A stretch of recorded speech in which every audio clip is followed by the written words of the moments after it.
You're now listening to the Adiel Gorel Show. Each episode, I'll bring you the latest news from my discussions with top health and wellness experts so that you can bring yourself into better health. Today, on the Adiel Gorel Show. Yes, absolutely. And the other thing too is it's meant to prevent another pregnancy right on top of the last pregnancy. So it promotes natural child spacing, which allows our bodies to recover and heal from a pregnancy and not subject it to another pregnancy immediately again. So that's another thing that it's supposed to happen. That's why we're supposed to breastfeed, so that we don't get pregnant again right away. Okay, Obviously, so we know we have other things we can do, but in the way we nature intended is natural child spacing. Hi everyone, very nice to see you again. I'm very excited today. We have Dr. Karen Federici with us. Welcome, Karen. Thank you, Adiel. Thanks for having me. Well, Karen, I was very impressed. You and I were in a group that delivered a TEDx talks in Youngstown, Ohio about a month ago. And I was really taken with your talk and was also fortunate to be able to work with you on our talks in a small group. I think the subject that you were talking about is fascinating, super important, needs to be heard, and is largely not in the consciousness of people. So I really thought it would be important to have you here, and I thank you for taking the time to be here with us. I appreciate the opportunity, and I'm glad that you find this important, because it certainly is to me. Very. So, just to put us and our viewers and listeners all on the same, can you tell us just about your journey, your history, and how it's, I know a little bit of it because of your TEDx talk, but maybe you can tell everyone. So I am a family practice physician, and I did not go directly into medicine. I was working in the actuarial field in my early days as an adult. And it wasn't until I had my first child that I reevaluated my career choice. My oldest daughter is about to turn 27. So back in 1996, I was pregnant, and like many pregnant women, just wanting to do everything right and planning everything to be the best mom I could be. And when she was born, things didn't go the way I planned. I thought I was going to have this all-natural childbirth with no medication, and that didn't go as planned. And then after she was born, I had planned to breastfeed. To me, there was never any thought that I wouldn't, but I also didn't know that it wasn't as easy as I'm going to breastfeed and then you do it. So my daughter didn't seem to know how in the beginning. She didn't latch on in the hospital, and I didn't feel like I was getting any help. They just said, oh, well, keep trying. And then when it wasn't working, well, we can give you formula. And that was not what I wanted. I was very adamant that I wanted to breastfeed, but I didn't know if I was making the right decision to say, no, I don't want to give her formula.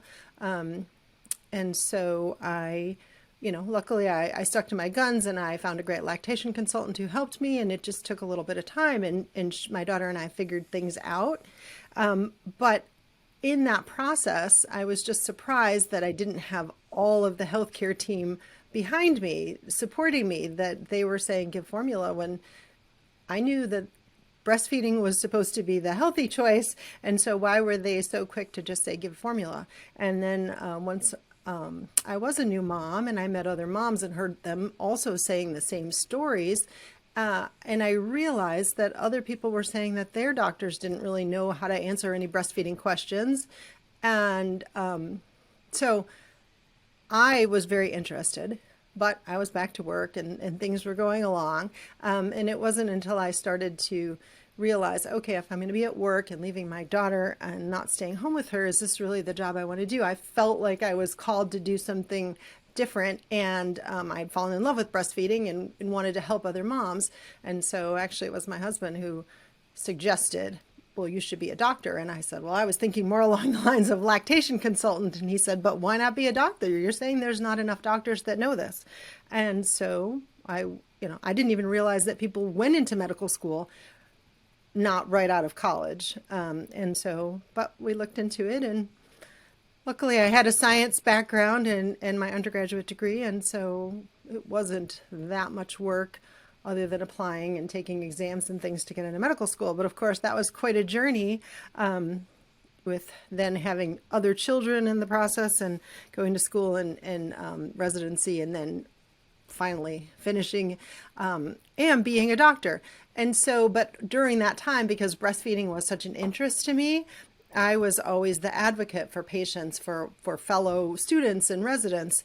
And I realized that I didn't know much, but I knew more than the other people around me. So that continued to light my fire to be this advocate and to learn as much as I could. So most of my education came from lactation consultants, not from physicians, because those were the only people in healthcare that seemed to know enough about lactation and breastfeeding. I So mean, here I am. well, just an auxiliary question. Having started medical school at a later age and being a mom, I mean, I understand residents are not really treated, they are basically treated like cheap labor who don't need to sleep at all. So, I mean, Exactly. did you have a harder time being there side by side with very young people who don't have to sleep, who don't have to eat, who can just, that kind of thing? Yeah, that's a great question.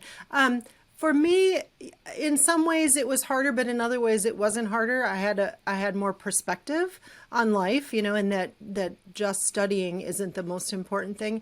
And also I knew from the beginning that I wanted to go into primary care, that I wanted to take care of mothers and babies. And so I wasn't trying to compete for the more competitive specialties that are harder to get a position in. So I didn't have to stress about every exam score.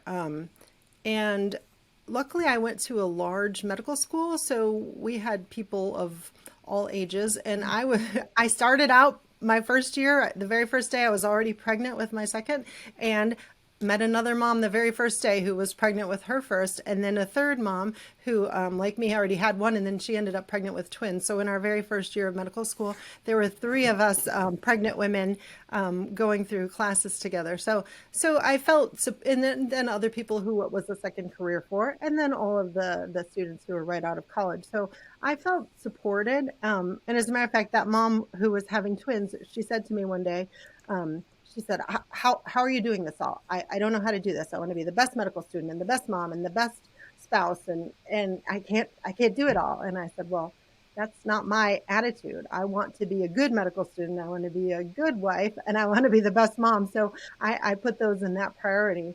And and then the first 2 years of school, luckily, I just treated it like a job. I went to school and I was there for classes and I studied, in kind of an 8 to 5 schedule. Obviously, around exams, I did more studying at home and on the weekends, but otherwise, it was 8 to 5. I studied all that time, and then I went home and I was mom. And I had a lot of family. My husband obviously was a great supporter, and then also my family helped a lot with the kids, and we used every child care situation imaginable. So it was very doable. I think it's very special that you did become a medical doctor, because being an MD in this society lends you an instant credibility. When you talk, people will listen more. It's unbelievable how many times I cite an expert who dedicated his or her life to one subject, and they are the greatest experts in the world. And when I try to share it, people say, yeah, but is she an MD? So, it's a very good thing because it gives you this oomph. But I resonated with your TEDx talk and with your subject so much because I've always been marveling at the arrogance that we humans have in thinking that we already know as much as, I would call it, Mother Nature. I mean, it's unbelievable to me that, and from medical school, that shifted a little bit towards what do I prescribe for what condition, rather than how do we go to the core and make people healthy. But from saying 120 years ago that humans already discovered everything that can be discovered in science, 120 years ago to even now, when they so in such a blasé manner said to you, oh, just give her formula. I mean, basically the implication that it's the same. So the formula is something that we devised, we put in the component. There could be 2,700 other components there that our current science can't even measure. But come on, I mean, the arrogance is so astounding. So please tell us about why you feel breastfeeding is so critical. So, like you said, in medicine, we think we can fix everything. So we talk about preventive health and preventive health care, but really that means testing, looking for things, looking for problems, not really getting to the root of health, which is basic. It's nutrition, it's your lifestyle, it's keeping your body healthy by moving it and nourishing it well and getting enough sleep. So breastfeeding is like that. This is what our bodies are meant to do.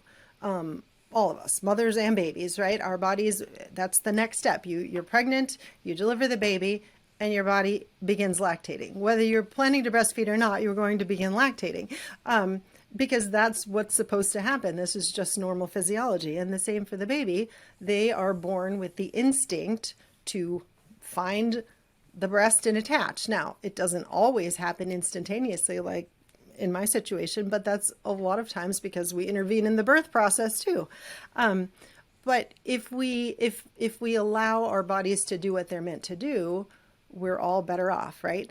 And breastfeeding isn't just about nutrition. It's about keeping our hormones in balance, moms and babies.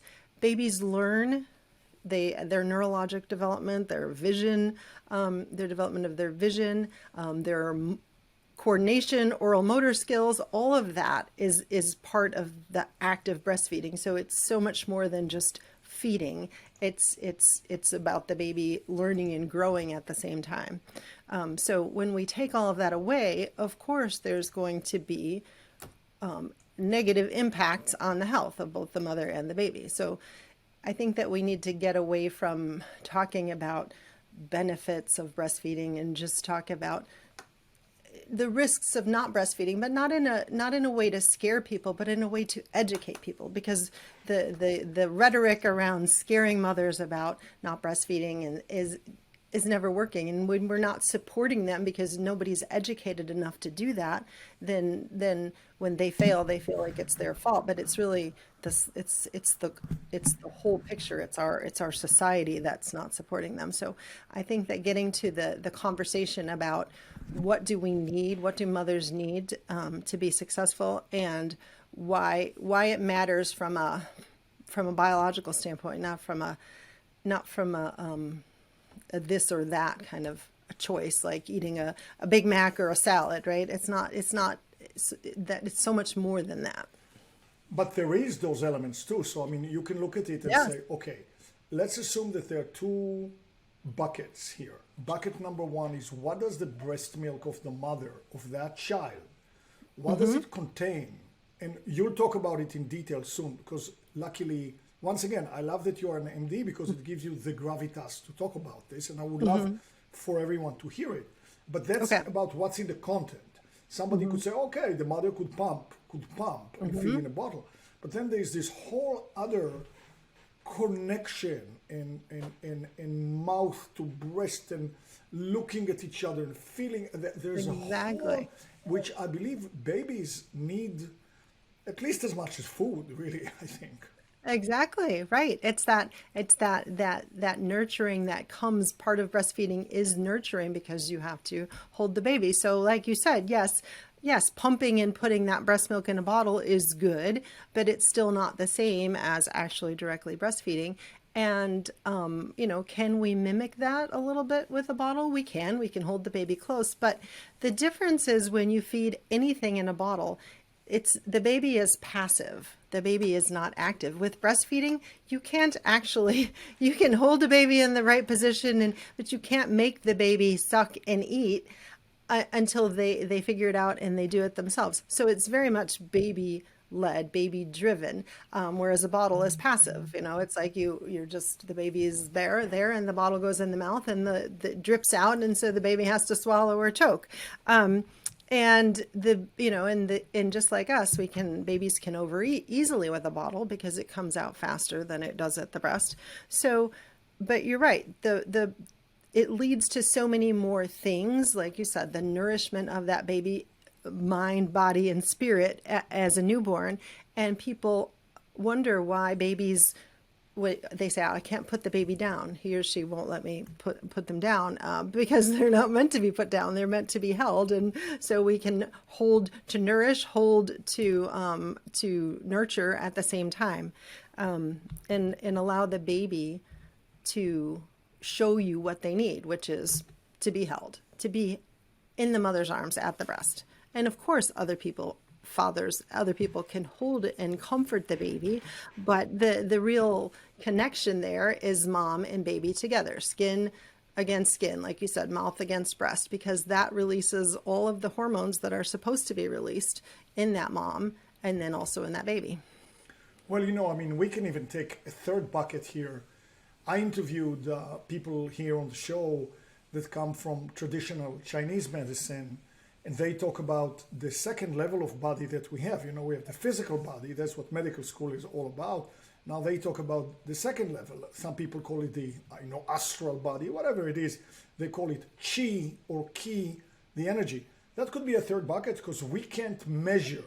Maybe in the year 2400, we can easily measure the chi, the transfer from mother to baby and back. Now we can't, but there could very well be a whole other level of the unseen and unmeasurable that goes through, which a bottle will never do. Absolutely. Absolutely. And, and anyone that has experienced it, you feel that. And it's not anything that you can duplicate from any other experience other than that mother and baby, as you said, the chi that you're exchanging. Yeah. All right. So, I was very much gratified when you gave your TEDx talk, when you actually rattled a list of pros, cons, and everything. I would love to hear that if you don't mind. Okay, so you mean all of the health, all the health benefits, aspect? or the lack of benefits if you don't do it. Right. I so thought yeah, that was very... we like to.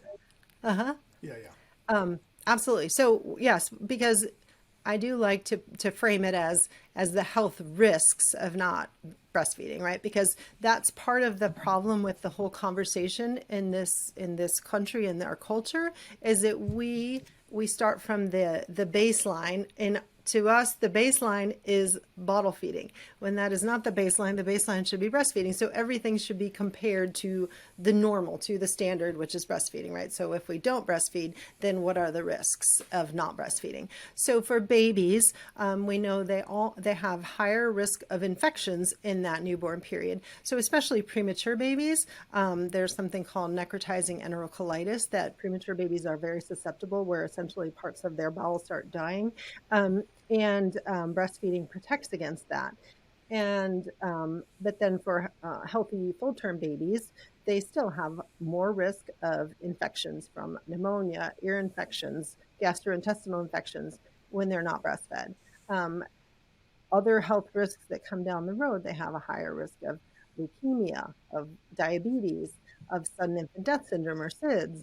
And then for mothers, we know that we can worsen our cardiovascular health. We have higher blood pressure if we don't breastfeed. We have a higher risk of breast cancer, ovarian cancer, endometrial cancer, and diabetes and obesity. So all of those things, if we do not breastfeed, the babies and the mothers have worse health outcomes down the road. So, for the baby, I think it's quite an impressive list. And some of those results could last very long or even a lifetime. Mm-hmm. But for the mother, it sounds like, when you talk about it, that nature, or whatever it is, nature intended for the mother's body to do this. It's a complete part of the package of being pregnant and giving birth. And if you deprive never mind the baby, which of course is the mother of it, there will be some consequences. Yes, absolutely. And the other thing too is it's meant to prevent another pregnancy right on top of the last pregnancy. So it promotes natural child spacing, which allows our bodies to recover and heal from a pregnancy and not subject it to another pregnancy immediately again. So that's another thing that it's supposed to happen. That's why we're supposed to breastfeed, so that we don't get pregnant again right away. Okay, Obviously, so we know we have other things we can do, but but in the way we nature intended is natural child spacing. so to invoke the ignoramus in me, I would like to hear a little bit more about that. So when you are lactating and feeding and breastfeeding, that is a natural window in which you will not get pregnant. Correct. So if you're breastfeeding, so there's always exceptions, but for most women, if you're breastfeeding exclusively, meaning around the clock feedings, daytime, nighttime feedings, you won't return to fertility. So you won't begin ovulating and get your period back for, on average, 6 months. Some women longer, some women shorter, but on average, you have about 6 months of without fertility returning if you're exclusively breastfeeding that baby. Coming from the tech world and spending the formative years of my thinking as an adult like this in Silicon Valley, sometimes I like to think like an engineer. And to make a point, I take it to the extreme. So it just occurred to me, humans devised something called formula. And it's based on the best medical knowledge to date. Of course, as of 2023, in the year 2073, there could be many more things that need to be put. We don't even know about them now. But here we are, and the doctors and the nurses, and so nonchalantly just say, "Oh, it is the same." To take an extreme example. Suppose, and actually I read about it, that science and medicine is now devising the first steps to create artificial sperm. Okay, so we've already heard that we don't need men. Now we really want. Okay, so artificial sperm. Once again, to me, you can measure what you see in a sperm right now. And you can replicate it. The 100,000 things you can't measure yet will not be there.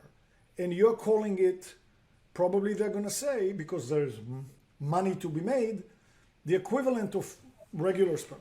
It's the same thing. It's always pretending that something in a bottle, based on the current scientific knowledge, is the same as something where to really measure it successfully, we may need another 5,000 years. Right. But like you said, there's money to be made in making a substitute or an artificial form of something that's meant to be created in our bodies. Is that an aspect too in the fight or the messaging that you are putting out?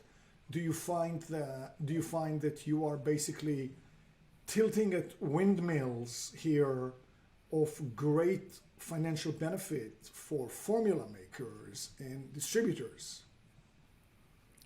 Absolutely. I mean, because that's part of how we ended up where we are, because it was the latest and greatest, and as a culture, we like new things. We like new science. And so back when formula was a new science, so obviously, yes, that when it was meant to be a resource, right? So when mother's milk isn't available for whatever reason, that we have a resource, something that's at least good enough versus what used to be, which was some kind of homemade formulas that people would concoct. And so, but then they have to sell this product. And so at the time formula was the latest and greatest, that was the formula manufacturers made all the education about infant nutrition and passed it on to healthcare. And we took free education And so you can still see that, in training programs that there are charts that have a formula name on them about how many ounces or calories a baby should be getting at what age. But that's all based on formula manufacturers, and they want to sell more formula. So we lost a generation of mothers breastfeeding because they were doing at the same time they were giving packaged meals to their families because that was the latest and greatest. They were also giving packaged formula to their babies, and so lost the skill that they could pass down to the next generation of how to breastfeed, because it no longer was something that we needed to do to survive. If you didn't feed your baby would die, right? So, but now we had a substitute so the baby could survive. So we lost the skill, and also the knowledge about how to assess if a baby's feeding well, because now we just want to measure it with ounces and calories. And that's not how we measure breastfeeding, because obviously we can't see it. Just to put some perspective on this, also, how the passage of time increases our knowledge. So when I was a small child, there was a breakthrough. Everybody was raving about it. Everybody said, butter is so fattening, so bad. We came up with something so much better, and it's called, tada, margarine.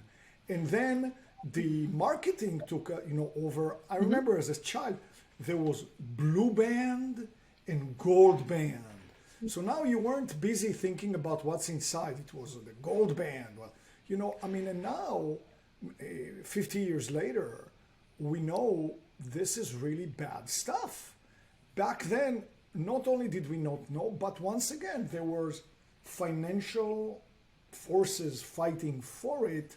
And even today, still, it's ridiculous, but somewhere but that's a perfect analogy. Except it is. when you talk about an adult eating the wrong kinds of fat, it's not as crucial as a newborn baby eating the wrong kinds of food. Correct. I mean, yes. I mean, people stop. I think we just got so immune to thinking about it, but we are feeding that baby another species milk, right? That formula is derived from cow's milk, or in some cases from soy, so from just plants, but why in the world would we want to feed that cow's milk to our human babies when we as humans make our own? But it's the same, the pendulum swings, and it will hopefully swing back. But again, there's financial incentive to keep the status quo, and to keep making newer and better mousetraps, or formula in this case. Well, I've seen you deliver the TEDx talk, which I liked a great deal. I don't know if it's already up there, but it'll be up there any day, as will Hopefully mine. soon. Yeah, as will mine. Now, I know you're very active in the space. That's why you did the TEDx talk, and I'm very happy that you did, because I was really taken with the content. I actually remember, I was always, the reason I even have this podcast is I was born very interested in health and wellness. And I remember when I was much younger, I had a fiancée, and she was in her 20s, and she made a statement right off the bat: when we have children, I don't intend to breastfeed them because I want to maintain my breasts as nice as I can. I'm going to give them formula. And I remember it hit me like a ton of bricks. I mean, we didn't end up getting married. This was only one of many things, but I remember I was really taken in a negative way by that statement.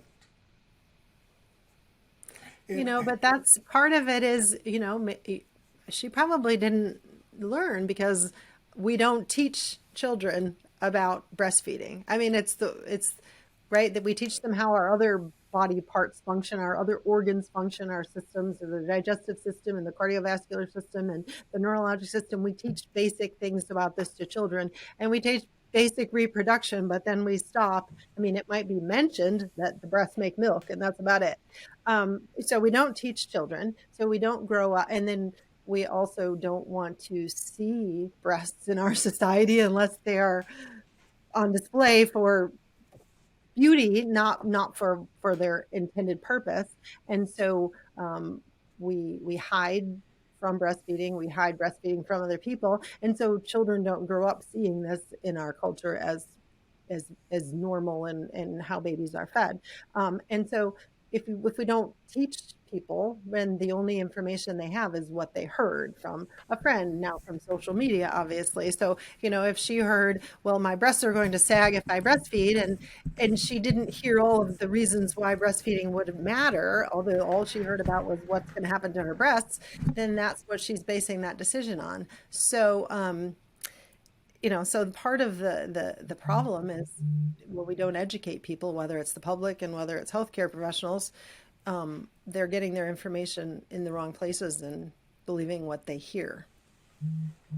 Absolutely. Yeah, yeah. So that was I appreciate you sharing that story because, again, I don't know what she was thinking, but I've heard that many times. And actually, it's pregnancy that changes the shape of your breast, because during pregnancy, the structure that holds the shape of the breast, some of that, which is just a lot of fatty tissue, involutes, and then we develop that we build the milk making tissue. So then once you're done with the pregnancy, whether you breastfeed or not, when you're done breastfeeding, or if you don't breastfeed, then that milk making tissue then breaks down again, and so then you're left with more sagging of the breast.